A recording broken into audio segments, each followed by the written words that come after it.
Hello students, आप सभी का स्वागत है आपके अपने यूट्यूब चैनल एके क्लासेस पर। प्यारे बच्चों, इससे लास्ट वीडियो में हमने आपको क्लास 10th का चैप्टर नंबर 6 त्रिभुज की एक्सरसाइज 6.4 के कुछ क्वेश्चन सॉल्व करा दिए थे। आई होप कि आपने उन सभी प्रश्नों को देख लिया होगा और बहुत अच्छे से समझ लिया होगा।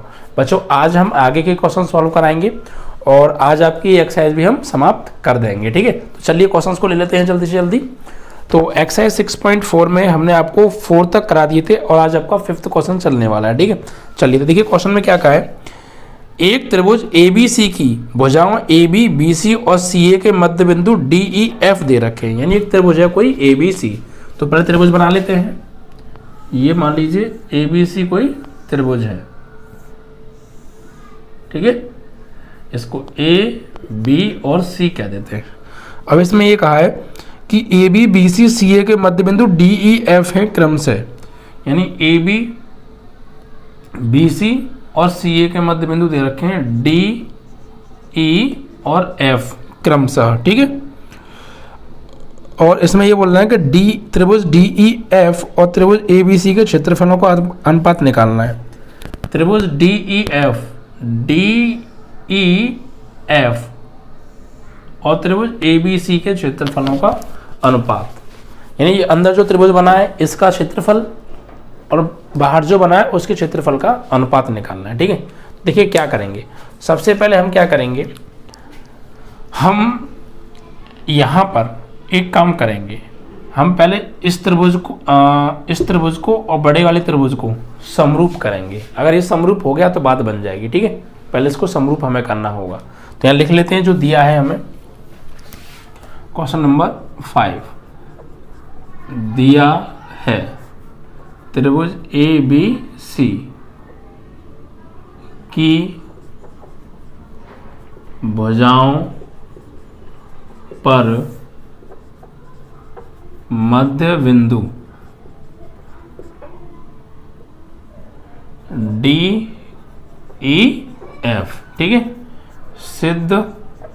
सिद्ध मतलब निकालना क्या है, ज्ञात क्या करना है, ज्ञात करना है। क्या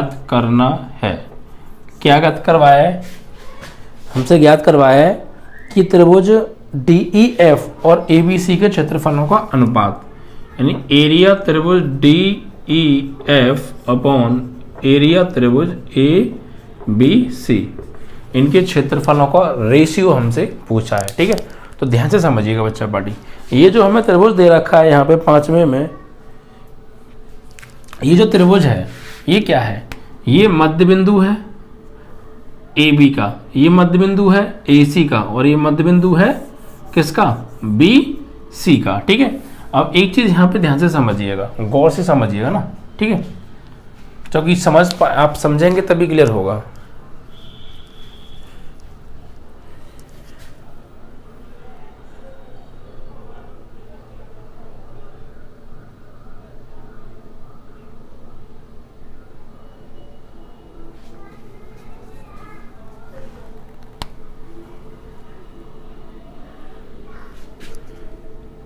ये F है,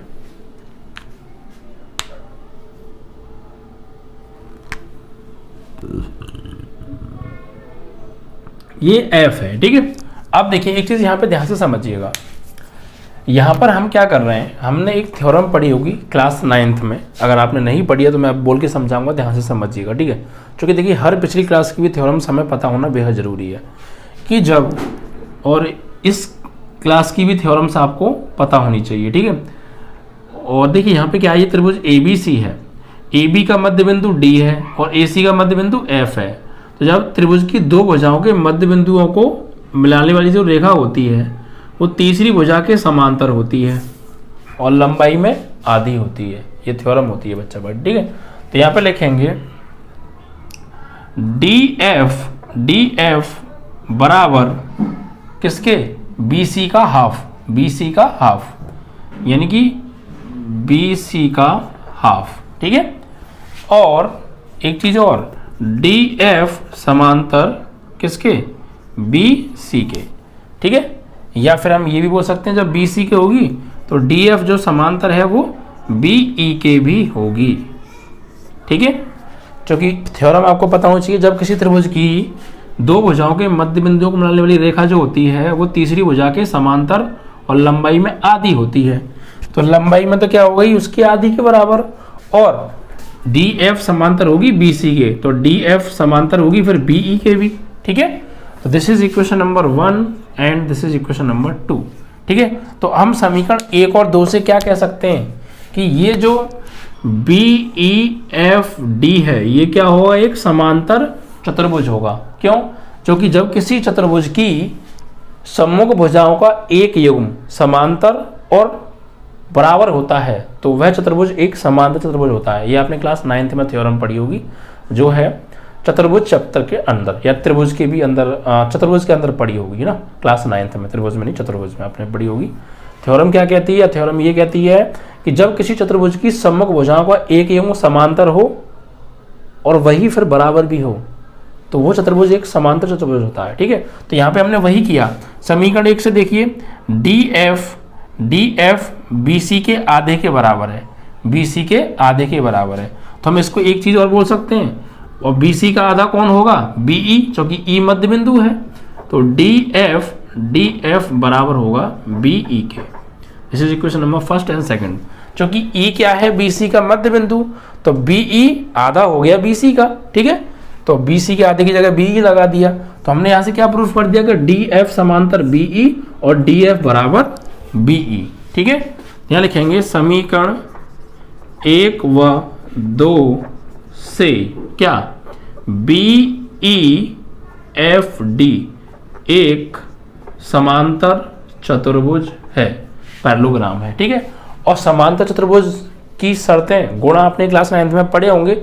समांतर चतुर्भुज के सम्मुख कोण बराबर होते हैं, तो भैया इसका एंगल बी बराबर हो जाएगा एंगल एफ के। ठीक है, यानी angle D B E, angle D B E, angle D B E कह सकते हैं आप, या बी भी बोल सकते हैं, ओनली बी। एंगल बी बराबर angle what? D F E, D F E. This is equation number 3। इनकी हमें जरूरत पड़ेगी इसीलिए। ठीक है, अब इसी प्रकार ध्यान दीजिएगा, इसी प्रकार आप इधर आ जाइए। आप देखिए, गौर दीजिएगा। ठीक है, यहां पर एक चीज और ध्यान दीजिए बच्चा पार्टी, कि ये जो है ये इस भुजा का मध्य बिंदु है या नहीं है? है। तो ये तीसरी भुजा जो AC है इसके लंबाई में आधा और समांतर होगा या नहीं होगा? तो यहां पे लिखेंगे कि D व E भुजा AB व AC के मध्य बिंदु हैं तथा मध्य बिंदुओं को मिलाने वाली रेखा कौन सी है? मिलाने वाली रेखा क्या है? DE है। तो भैया जब त्रिभुज की दो भुजाओं के मध्य बिंदुओं को मिलाने वाली जो रेखा होती है वो तीसरी भुजा के क्या होती है? समांतर और लंबाई में आधी। तो हम यहाँ लिखेंगे DE समांतर होगी किसके? AC के। ठीक है, तो DE समांतर होगी, जब AE के समांतर होगी तो AF के भी समांतर होगी, क्योंकि F AC का मध्य बिंदु है, प्रश्न में दिया है। तो AF के भी समांतर होगी, इक्वेशन नंबर 4। और लंबाई में आधी होगी, यानी DE बराबर होगी AC का आधा। DE जो है AC की लंबाई के आधे के बराबर होगी, और AC का आधा कौन होगा? AF, क्योंकि F AC का मध्य बिंदु है। तो DE बराबर AF अपॉन 2 भी हम कह सकते हैं। ठीक है, सॉरी, AC का आधा AF है ना। This is equation number 5। ठीक है, अब समीकरण 4 और 5 से देखिए। समीकरण 4 व 5 से, समीकरण 4 व 5 से, अच्छा यहाँ पे हमने लिख तो दिया है ना कि ये एक समांतर भुज है। क्यों है ये भी लिख सकते हैं आप यहाँ पे, क्यों? प्रमेय से। ये प्रमेय है, प्रमेय से, ये प्रमेय कहती है। ठीक है, इसलिए कि जब किसी चतुर्भुज की सम्मुख भुजाओं का एक युग्म बराबर और वही युग्म समांतर हो तो वह एक समांतर चतुर्भुज बन जाता है, ये प्रमेय कहती है। ठीक है, ऐसे यहाँ पर हम लिखेंगे समीकरण 4 व 5 से, समीकरण 4 और 5 को देखिए आप, ये इसके समांतर भी है और ये इसके लंबाई में बराबर भी है, तो ये क्या बन जाएगा, एक समांतर चतुर्भुज। तो ADEF एक समांतर चतुर्भुज होगा प्रमेय से। ये कौन कहती है, प्रमेय से, क्लास 9th की प्रमेय से। ठीक है, अब क्या हुआ, जब ये समांतर चतुर्भुज होगा तो इस समांतर चतुर्भुज के सम्मुख कोण क्या होते हैं, बराबर होते हैं, होते हैं नहीं होते हैं, ऑफकोर्स। ये वाला कोण किसके बराबर हो जाएगा, इस कोण के सम्मुख कोण है। ठीक है, तो एंगल ए बराबर होगा एंगल DEF समांतर चतुर्भुज का क्या है, सम्मुख कोण है, सम्मुख कोण है, इसीलिए हमने इसको बराबर किया है। ठीक है, यहां भी आप लिख सकते हैं समांतर चतुर्भुज का सम्मुख कोण है, इसीलिए हमने इसको बराबर किया, क्योंकि हमने इसको समांतर चतुर्भुज प्रूफ कर दिया। ठीक है, अब देखिए बच्चा पार्टी, अब दो त्रिभुज दिख रहे होंगे आपको, एक तो ये बड़ा वाला और एक ये जो अंदर है। इन दो त्रिभुजों को हमें करना है सर्वांगसम, और इन्हें सर्वांगसम करने के लिए जिन चीज़ों की जरूरत थी उनको हमने पहले जुटा लिया। अब हम इनको आराम से सर्वांगसम कर सकते हैं। यहाँ लिखेंगे अब हम त्रिभुज ABC व त्रिभुज EFD में। अब देखिए बच्चा पार्टी, एंगल B बराबर एंगल F, एंगल B बराबर एंगल ये, इसका नाम क्या, DFE बोल सकते हैं, EFD भी बोल सकते हैं, DFE। ठीक है, क्यों बराबर है, from equation number 3, angle B बराबर DFE। ठीक है, फ्रॉम 3, ओके। इसी प्रकार एंगल A बराबर एंगल ये DEF, एंगल A बराबर एंगल DEF फ्रॉम 5th है ना, 5th नहीं बच्चा पार्टी, इसको नाम दीजिए आप कुछ, इसको हम नाम दे देते हैं, this is 6th equation, from 6th equation. ठीक है, तो हमने बड़े वाले त्रिभुज के दो कोण ये वाला और ये वाला, और छोटे त्रिभुज के दो कोण ये वाले आपस में क्या कर दिए, बराबर। जब दो त्रिभुजों के दो कोण बराबर हो जाते हैं वो क्या होते हैं, समरूप हो जाते हैं। ठीक है, तो यहाँ पे हम क्या लिखें, जगह थोड़ी कम है, जगह थोड़ी कम है। ठीक है, तो हम यहाँ पे क्या लिखेंगे, जगह तो है नहीं, ऊपर लिख देते हैं ना, या यहीं लिख देते हैं, चलो ये हटा देते हैं ना, ये हटा देते हैं, इसको हटा देते हैं, या किसको हटाएं, चलो यहाँ लिखेंगे, थोड़ा सा ऊपर आ जाइए यहाँ पे, है ना, यहाँ पे आ जाइए। तो हम यहाँ पे क्या लिखेंगे, दिख तो रहा है ना वैसे आपको, ऐसा ना हो दिख ही ना रहा हो नीचे तक का। चलिए इधर लिख देते हैं यहाँ पे, तो यहाँ पर हम लिखेंगे बाई, इसके बाद यहाँ आ जाइएगा। ठीक है, बाई ए समरूपता कसौटी, triangle ABC similar triangle what, DEF है ना, DEF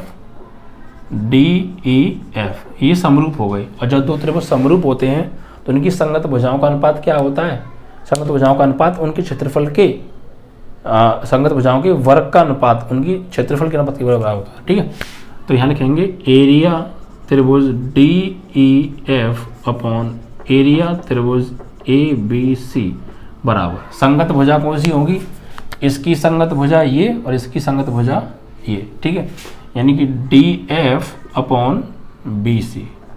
ठीक है, और DF किसके बराबर है, BC के दोगुने के, या फिर हम ये बोल सकते हैं कि DF अपॉन BC की जगह क्या लगा सकते हैं, DF की जगह BC अपॉन 2 लगा दो, या BC बराबर 2DF लगा दो, एक ही बात है। तो DF की जगह लगा देते हैं, चलो तो DF की जगह लगा देते हैं BC अपॉन 2, BC अपॉन 2, और अपॉन में क्या है BC, नीचे 1 मान लें, इससे ये कट गया। तो फाइनली क्या आ गया, फाइनली आ गया आपका इसका जब वर्ग करेंगे तो वर्ग भी तो होगा ना, है ना, वर्ग होगा। ओके, तो ये जाएगा ऊपर, ये यहीं पे रह जाएगा आपका, है ना। तो फाइनली आएगा आपका ये 1 चला जाएगा ना ऊपर, तो 1/2 का वर्ग, यानी 1:4 आ गया। ठीक है, क्योंकि संगत भुजाओं का अनुपात, इसकी संगत भुजा ये और इसकी संगत भुजा क्या हो गई, BC हो गई। तो DF अपॉन BC, और DF की वैल्यू क्या है, BC अपॉन 2, तो BC अपॉन 2 लगा दिया, और ये BC और नीचे आ जाएगी, तो फाइनली आपका 1:4 आ जाएगा। ठीक है, कितना आ जाएगा, 1:4। ये आपका 6.4 का बच्चा 5वां प्रश्न है। ठीक है, 6.4 का 5वां प्रश्न है। एक बार देख लेते हैं, 1:4 ही आ रहा है। ठीक है ना, समझ में आ गया ना कैसे। क्योंकि DF किसकी वैल्यू क्या है, BC/2, तो BC/2, और नीचे BC नीचे 1 मान लिया, BC बीच गया 1/2 का वर्ग, 1/4 यानी 1:4 आ गया। ठीक है, तो पहले आपको इन दोनों त्रिभुजों को समरूप करने के लिए जिन चीज़ों की जरूरत है वो इनके माध्यम से जुटाना पड़ेगा। और इसमें विशेषकर आपको थ्योरम पता होना बहुत जरूरी है कि जब किसी भी चतुर्भुज की सम्मुख भुजा का एक युग्म बराबर या समांतर, बराबर और समांतर दोनों हों, तब वो समांतर त्रिभुज होता है और उसके सम्मुख कोण बराबर होते हैं। तो ये बात नहीं पता तो दिक्कत आएगी बच्चा करने में आपको। ठीक है, कोई दिक्कत आई हो एक बार वीडियो को रिपीट कर लीजिएगा, वो भी समस्या खत्म हो जाएगी। ठीक है,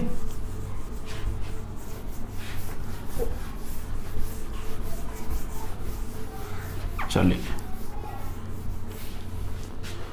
आगे देखते हैं और अगला प्रश्न उठाएंगे। क्वेश्चन नंबर 6, सिद्ध कीजिए कि दो समरूप त्रिभुजों के क्षेत्रफलों का अनुपात उनकी संगत माध्यिकाओं के अनुपात के वर्ग के बराबर होता है। यानी दो त्रिभुज हैं, ठीक है, और ये दोनों आपस में समरूप हमें दिए हैं। एक त्रिभुज है ये मान लेते हैं A, B और C, और एक त्रिभुज है ये,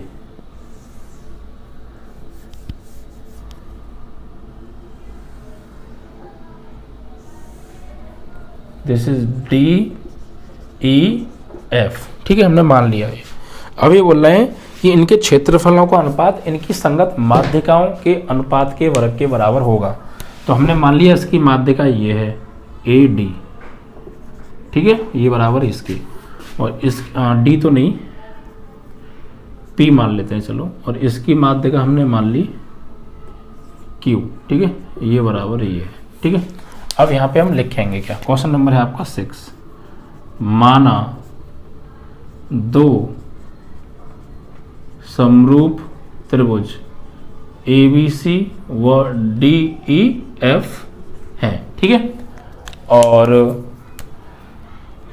AP त्रिभुज ABC की माध्यिका है, और DQ त्रिभुज DEF की माध्यिका है। ठीक है, हमें सिद्ध क्या करना है, हमें सिद्ध करना है कि एरिया त्रिभुज ABC अपॉन एरिया त्रिभुज DEF, ठीक है, बराबर इनकी माध्यिकाओं के अनुपात का वर्ग, यानी AP अपॉन DQ के अनुपात का वर्ग। ये हमें आंसर लेके आना है। तो इसके लिए हम क्या करेंगे, एक चीज़ हमें दी है, दोनों त्रिभुज कैसे हैं, समरूप हैं।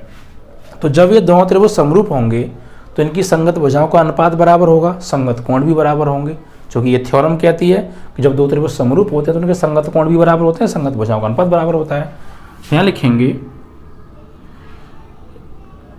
त्रिभुज ABC समरूप त्रिभुज DEF, ये क्यों दिया है, तो क्या हो जाएगा, तो संगत कोण क्या होंगे, बराबर, यानी एंगल B बराबर होगा एंगल E के, ऐसी एंगल A बराबर होगा D के, एंगल C बराबर होगा F के, लेकिन मुझे जो जरूरत है वो ले रहा हूं मैं सिर्फ। ठीक है, इक्वेशन नंबर 1, और AB अपॉन DE संगत भुजाओं का अनुपात, ऐसे ही BC upon EF, this is equation number 2, जिसकी जरूरत है सिर्फ उतना ही ले रहा हूं मैं। ठीक है भाई, इसकी संगत भुजा बटे ये बटे ये बराबर होगा, तीसरी भी ले सकते हैं बट जरूरत नहीं है। ठीक है, अब देखिए क्या करेंगे, यहाँ पर हम ये वाला त्रिभुज लेंगे, ये वाला त्रिभुज, ये वाला त्रिभुज, ठीक है, ये वाला त्रिभुज, ओके, एंड ये वाला त्रिभुज, ठीक है, और इनको क्या करेंगे, समरूप करेंगे ना।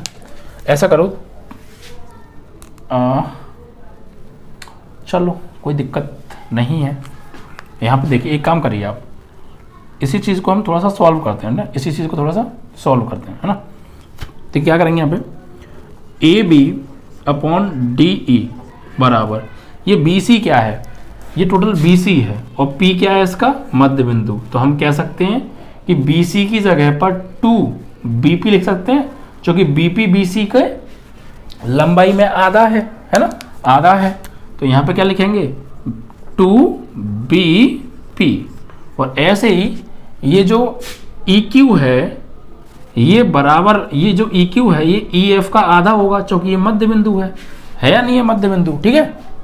तो यहाँ हो जाएगा 2EQ, इससे ये कट गया।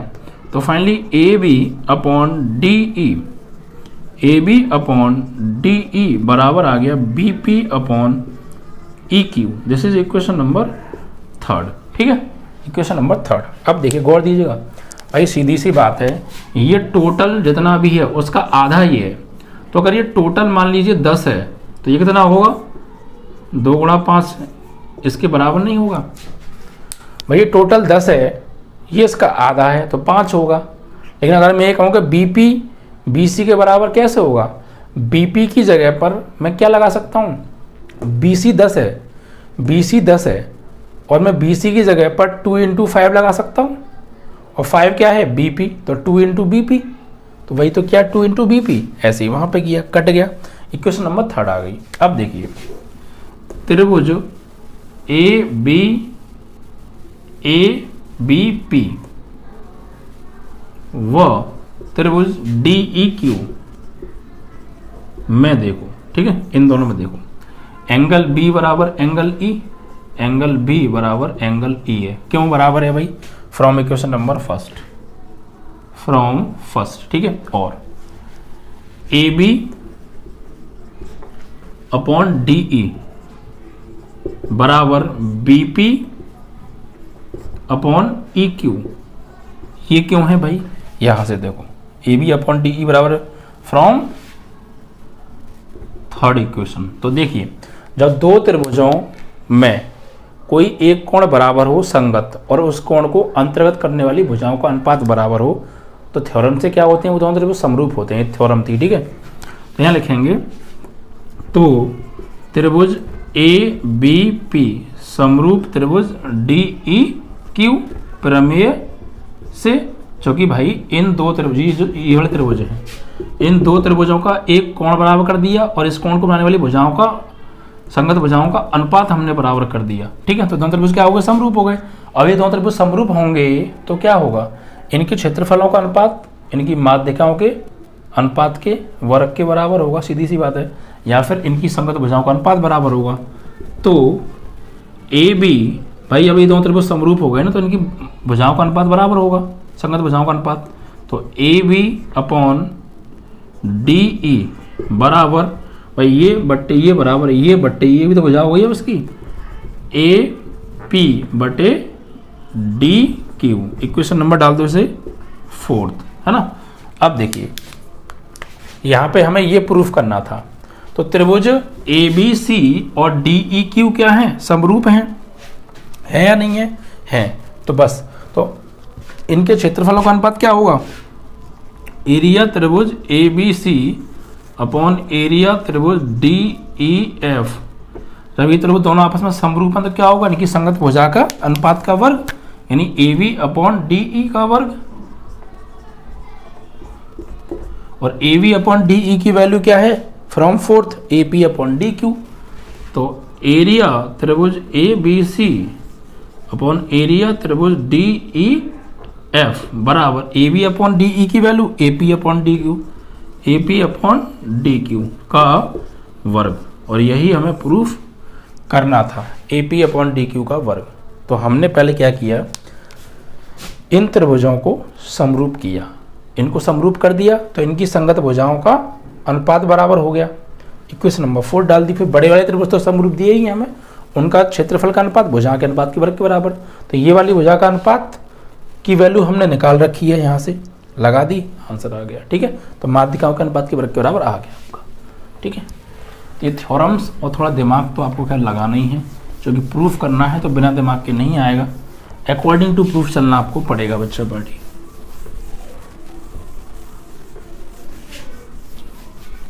ठीक है, चलिए तो आपका ये 6 क्वेश्चन फिनिश। अब आपका आएगा 7th क्वेश्चन, ध्यान से पढ़िएगा।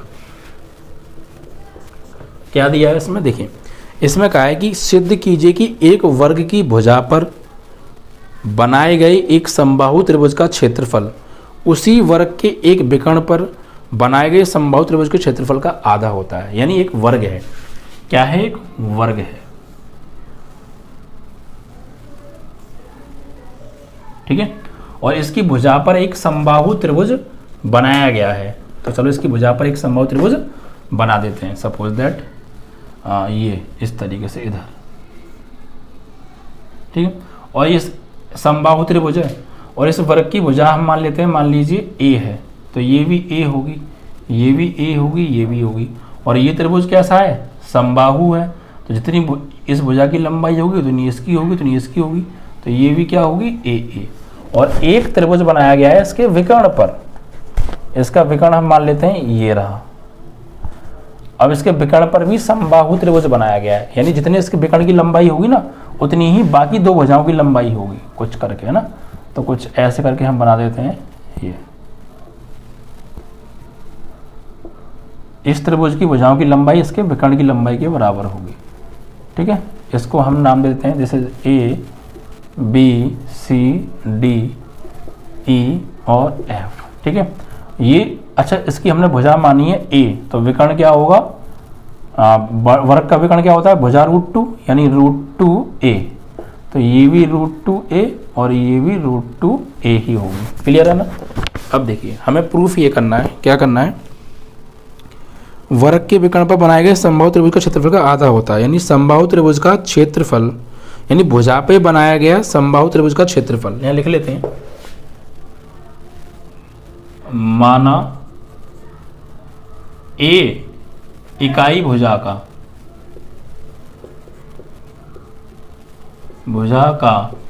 एक वर्ग है ना, वर्ग है, ठीक है, और वर्ग की एक वर्ग ABCD है, ABCD है। वर्ग की भुजा पर बना समबाहु त्रिभुज BCE है, BCE है, जिसकी भुजा भी ए इकाई है, और एक इकाई ही होगी क्योंकि एक इकाई के वर्ग की भुजा पर बना है, ठीक है। तो यहाँ पर वर्ग के विकर्ण पर बना एक समबाहु त्रिभुज है जिसकी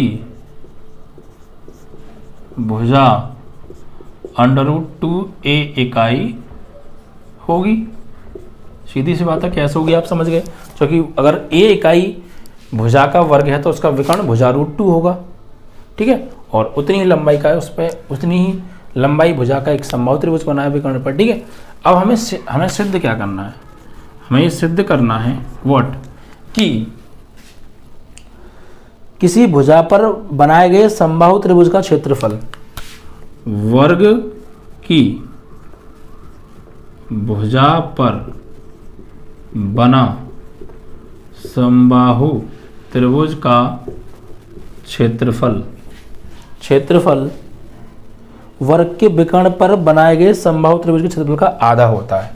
ये आधा होता है विकर्ण पर बने समबाहु त्रिभुज के क्षेत्रफल के, ठीक है, यानी ये आधा होता है, तो आधा करेंगे इसे, यानी फाइनली हमें आंसर लेके आना है कि एरिया ट्राइंगल व्हाट BCE बराबर एरिया ट्राइंगल ACF अपॉन 2। यानी हमें प्रूफ ये करना है कि ये आधा होता है इसके क्षेत्रफल का, तो आधा तो ये है, आधा से करना पड़ेगा तभी तो बराबर होंगे, यानी ये चीज़ हमें प्रूफ करनी है, ठीक है। देखिए क्या करेंगे, गौर दीजिएगा। सबसे पहले तो ये दोनों त्रिभुज वर्ग के विकर्ण पर और जो भुजा पर बने हैं ये समबाहु हैं दोनों त्रिभुज, ठीक है। तो ये दोनों ही समरूप भी होंगे, क्योंकि मैंने आपको स्टार्टिंग में बताया था जब चैप्टर शुरू किया था, जितनी भी समबाहु त्रिभुज होते हैं वो सब आपस में समरूप होते हैं, चाहे वो छोटे हों या बड़े हों, ठीक है। तो यहाँ पर लिखेंगे त्रिभुज व्हाट BCE समरूप त्रिभुज ACF लिखेंगे, क्यों? समबाहु हैं, इसीलिए ये समरूप होंगे। और जब ये समरूप होंगे तो समरूप त्रिभुजों के क्षेत्रफलों का अनुपात उनकी संगत भुजाओं के अनुपात के वर्ग के बराबर होता है, ठीक है। तो area triangle BCE upon area triangle ACF समरूप त्रिभुजों के क्षेत्रफलों का अनुपात उनकी संगत भुजाओं के अनुपात के वर्ग के बराबर होता है। तो इसकी भुजा हम लेंगे ये वाली, तो इसकी लेंगे ये वाली संगत भुजाएं, BC upon AC, BC upon AC का वर्ग। तो BC की वैल्यू A है और AC की वैल्यू √2A है, इसका वर्ग, इससे एक कट गया तो फाइनली 1/√2 का वर्ग। तो फाइनली आ गया 1/2, यानी 1/2 आ गया, है ना। तो हमें तो आंसर ये लाना है ना, ठीक है। तो कोई दिक्कत नहीं है। तो फाइनली हमारा आंसर क्या है कि area triangle BCE upon area triangle ACF बराबर 1/2। तो इसका गुणा ऊपर 1 में कर दो, इसे यहीं रखो। तो एरिया ट्राइंगल BCE ACF का 1 में करेंगे तो एरिया ट्राइंगल ACF और बटे में 2 चल ही रहा है, और यही हमें प्रूफ करना था। देख लीजिए आप, ठीक है, इजी था। एक बार रिपीट मार लीजिए वीडियो को, दिक्कत आई हो तो, ठीक है। चल, तो कंडीशंस को ध्यान से पढ़िए, उनको सही से लिखिए, उसी के अकॉर्डिंग आप प्रूफ कीजिए, ठीक है। तो 7 क्वेश्चन था, ये भी फिनिश। अब आपके 2 क्वेश्चन और हैं इसमें, ऑप्शनल हैं, उन्हें देखते हैं, ठीक है। तो ऑप्शनल क्वेश्चन से एक तो बहुत सिंपल है इसमें, लास्ट वाला, उससे पहले देखिए आप 8वां। इसमें कहा है कि ABC और BDE 2 समबाहु त्रिभुज इस प्रकार हैं कि D भुजा BC का मध्य बिंदु है। यानी एक त्रिभुज है पहले ABC,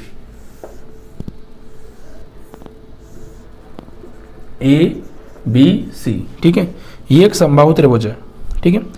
और BDE भी एक समबाहु त्रिभुज है, BDE BD और E, और D भुजा BC का मध्य बिंदु है। BC का मध्य बिंदु कौन है? D है। तो BDE कहाँ होगा? आप E इधर मान लीजिए कहीं, तो फिर ये भी मध्य बिंदु हो जाएगा, ठीक है। तो अब ये बोल रहे हैं त्रिभुज ABC और BDE के क्षेत्रफलों का अनुपात। देखिए सीधी सी बात है, पहले तो हमसे ये बोल दिया कि ये दोनों त्रिभुज समरूप हैं, वो समबाहु हैं। क्या है? समबाहु हैं। तो सीधी सी बात है, ये भुजा ये भुजा ये भुजा के बराबर होगी, ये वाली भुजा ये वाली भुजा और ये वाली भुजा के बराबर होगी, ठीक है, क्योंकि समबाहु त्रिभुज है। और समबाहु त्रिभुज समरूप होते हैं, ये बात आपको पता ही है, ठीक है। तो दिया है त्रिभुज ABC व त्रिभुज BDE समबाहु है, ठीक है। DBC का मध्य बिंदु है, D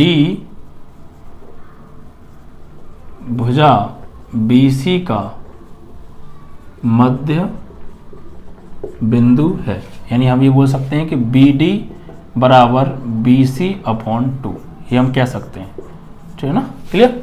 अब हमें क्या करना है, इनके क्षेत्रफलों का अनुपात निकालना है ना। हाँ, क्षेत्रफलों का अनुपात।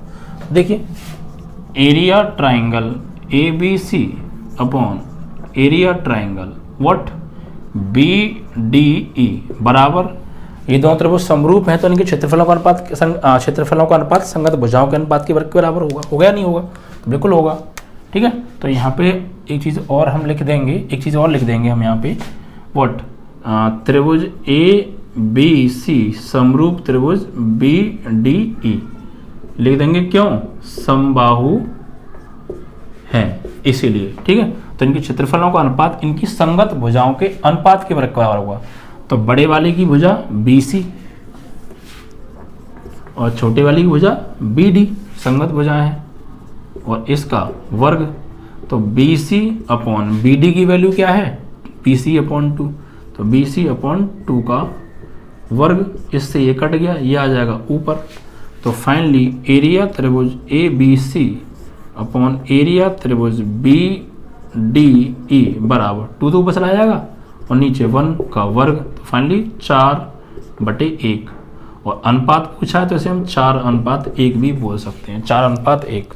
तो ऑप्शन नंबर सी आपका करेक्ट है। ठीक है, सिंपल सा है।